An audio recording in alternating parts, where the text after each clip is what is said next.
I know this looks a little bit weird, but you'll get over it, don't worry. This plane right here poses an interesting question. I mean, most airliners have their engines hanging below the wing. Why don't they put it on top of the wing? So there's only really 2 airplanes like that. Maybe the Honda Jet that makes this airplane looks like a dolphin with Down syndrome. And this plane, the Fokker 614, which is by the manufacturer of VFW-Fokker, which is actually German/Dutch company. Yes, Germany really only ever had 1 airplane manufacturer, and you may actually wonder why that is, because Germany's so engineering related. After all, they built one of the first jet airplanes, like the Messerschmitt Me-262. Well, the reason is after the fall of the German Empire, the Nazis, the rest of the world decided, hey Germany, you're not allowed to build airplanes anymore, which is why the German Messerschmitt after the war went from building things like this to building things like this, because they were only allowed to build cars. Luckily, that ban only lasted for a few years, and by 1969 the Germans were allowed to build planes again, but they massively failed with planes like this,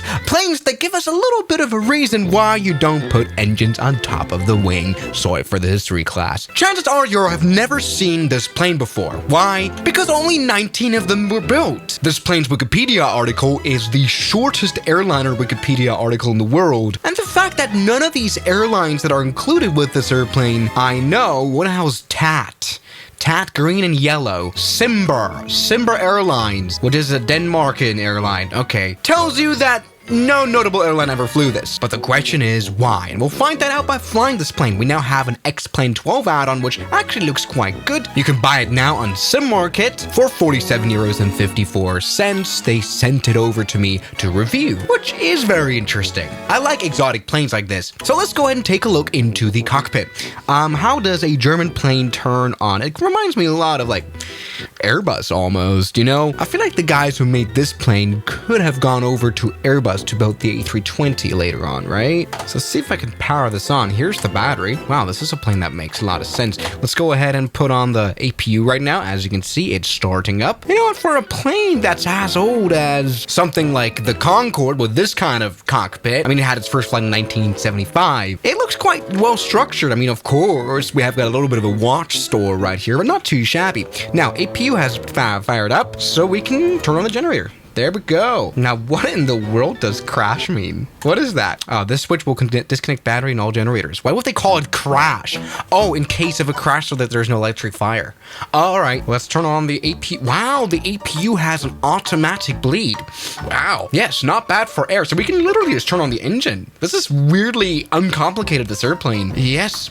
We can hear the engine start valve going up, and I can hear the engine fire up. Wow. And we can, I guess, get some fuel in there here. Wow. All right, let's turn on engine number 1. Okay, beautiful. Fire it up. Now, we can already put the flaps down to quite odd positions. Why is it flaps 14 as an option? Well, that's all right, why not 15? Like on literally any other airliner like this. All right. I don't know what I will say about the aesthetics of this plane. You know what? It doesn't really look bad. It's actually quite good looking.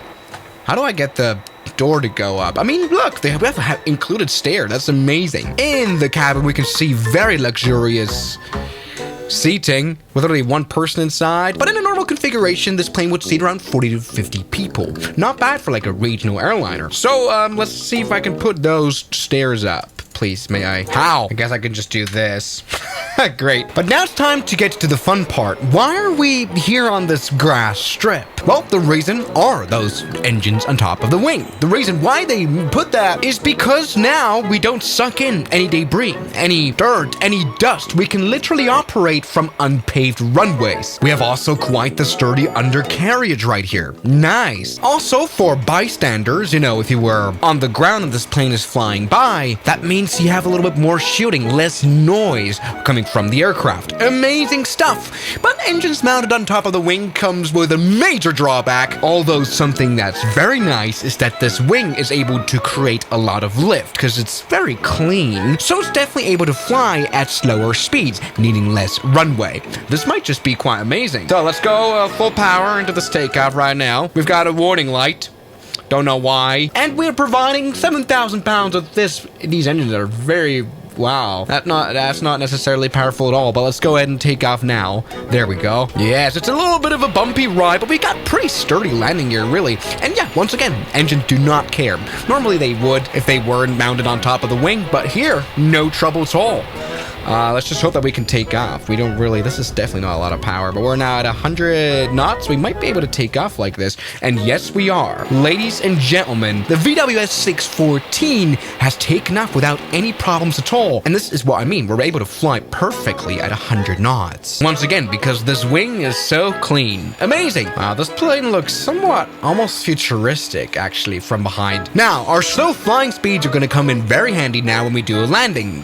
Why? Because these engines are so tiny they didn't even have reverse thrust. So nope, that's not possible. Doesn't matter though, because we're able to fly at like 0 knots. All right, actually we're flying at quite high speed. We could have flown slowlier. Let's see if we can use those brakes to stop though. Something we can also do is put out the ground spoiler. Oh, we've blown our tire. I think this might just go wrong a little bit. Oh, all right, we've crashed into trees. Sorry about that, ladies and gentlemen. This hasn't gone necessarily. Hey, we've been able to stop. Good. But whoa, Swiss, let's get to the bottom of why don't other planes have these engines mounted on top. After all, we've only really named benefits, really. And well, we'll see that once we are in the air for longer.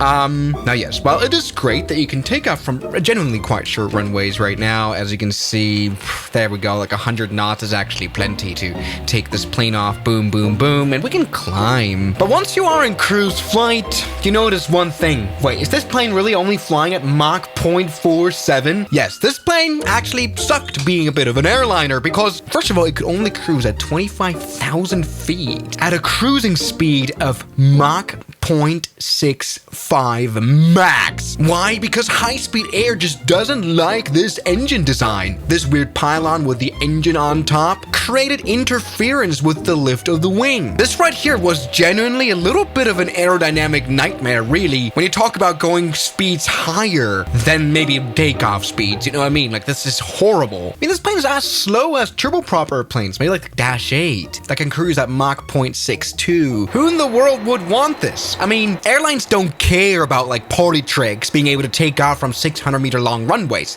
They want to make money. And besides, yes, it's great that you don't need much runway, but with these engines being literally right next to the cabin, it was so incredibly loud inside. Also, these pylons made the wing quite heavy.